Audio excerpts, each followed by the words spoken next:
Very different sentiment than that this afternoon on the floor of the House of Representatives. This is what happened when Republican Congressman Boebert suggested a prayer for Charlie Kirk.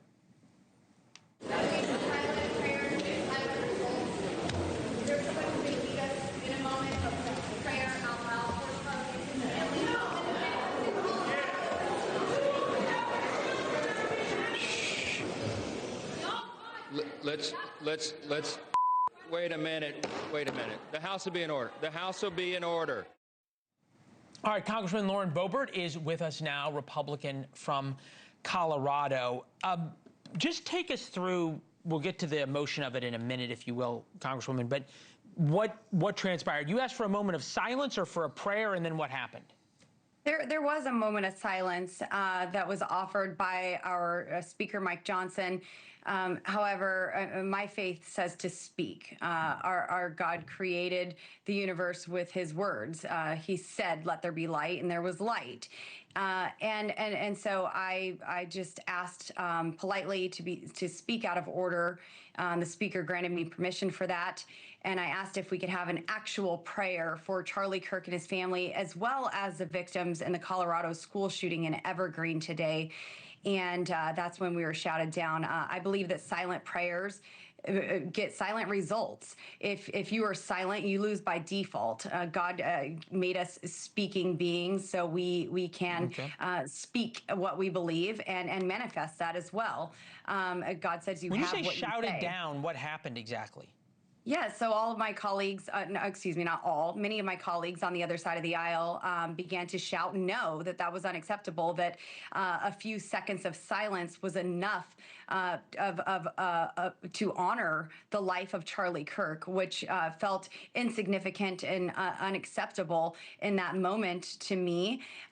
This isn't why I necessarily agreed to come onto the show tonight. You know, we were going to talk about my friend Charlie anyhow. And so I'm certainly not using this to get any kind of extra publicity by this. I understand that it went viral when it happened, and that was not the intent. I know that you don't think that either. I really want to make that clear, and that's usually not something I try to. It went without saying, and I understand.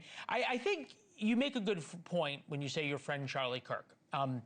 And it is remarkable to me how many people are calling him that in the conservative world and in the media world, too. He was a consummate gentleman, even if you disagreed with him, which is different than so many folks. I want to play for you a clip of him during the 2020 convention. Take a listen.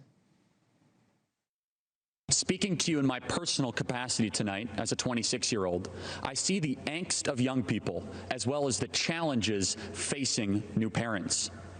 I am here tonight to tell you, to warn you, that this election is a decision between preserving America as we know it and eliminating everything that we love. All right, Congressman, back with you. I think about sort of trying to put in context for our viewers, because a lot of people, I think, not in the MAGA movement don't understand the influence of Charlie Kirk. And I said today on TV that for many conservatives, this is akin to either MLK, Martin Luther King, or RFK being shot in 1968, a deeply divided country, and the person who was their champion has now been taken from them. Yes, sir. Charlie Kirk absolutely was a leader in our movement, and for millions of Americans, I mean, this is as close to as our president being assassinated as you can get. And Charlie Kirk was assassinated today. But I do want to focus on Charlie Kirk, the man, the friend that I mentioned. He made an entire generation of young conservatives feel like they were heard, and that it's okay to stand up for your beliefs on college campuses and beyond. The fact that he was assassinated on campus, the type of place where he inspired so many who share our beliefs is simply devastating. Charlie was the embodiment of what it meant to engage in civil debate. Even those who passionately disagreed with him, he gave them a platform. Yeah, and he would debate anybody, which is very different than a lot of other folks, and he would do so civilly and graciously and expertly, I might add. But that is different. going to butcher this question, I know, but I think it's an important one to ask. I started the 9 o'clock hour by saying that Charlie's assassination, in retrospect, was predictable and predicted with where we are in America with conversation. And lots of us have said that if the rhetoric continued the way it was, somebody was going to get killed. And now somebody did. Is there a coming back from this in America and from this level of vitriol and what we saw on the House floor as well? Leland, I don't have that answer for you, because I thought we were trying to come back from that from last year when they tried to kill our president, when they tried to kill President Donald J. Trump, and it was the first rally that CNN had ever aired live. I thought that we had a moment of reckoning then that political violence was unacceptable. And now we have this cultural force who was Charlie Kirk, who inspired this younger generation to lean into their beliefs and stand up for our country, and not just bring people to the Republican Party, but bring people to God.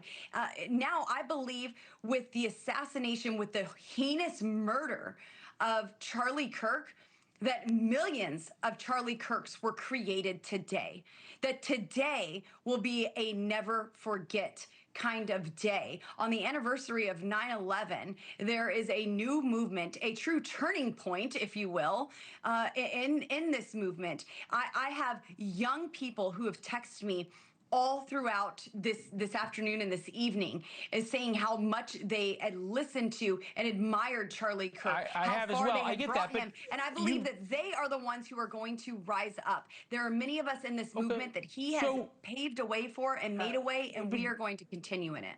I hear you, and there's a legacy there to continue.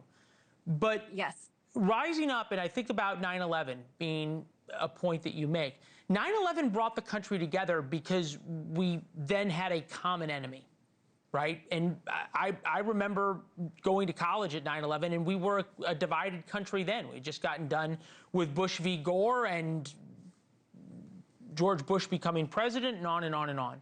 Look, I bring up 9/11 because tomorrow is 9/11. I would hope that this would bring unity, and we don't need a common enemy to find unity, but that our patriotism alone can unify us, that our love for America, our love for people, our love for a future for our children and our children's children would be enough to bring us together, that the Constitution, the truth, the Word of God, just as Charlie spoke on a daily basis, would be enough to bring us together. We don't need hate to bring us together. We don't need violence or a common enemy. We can just be happy being the greatest country on earth and coming together that way. That is what I would like to see. We shouldn't need devastation to bring us closer together when we live on in the greatest country on earth. Well, I would end with agreement on that.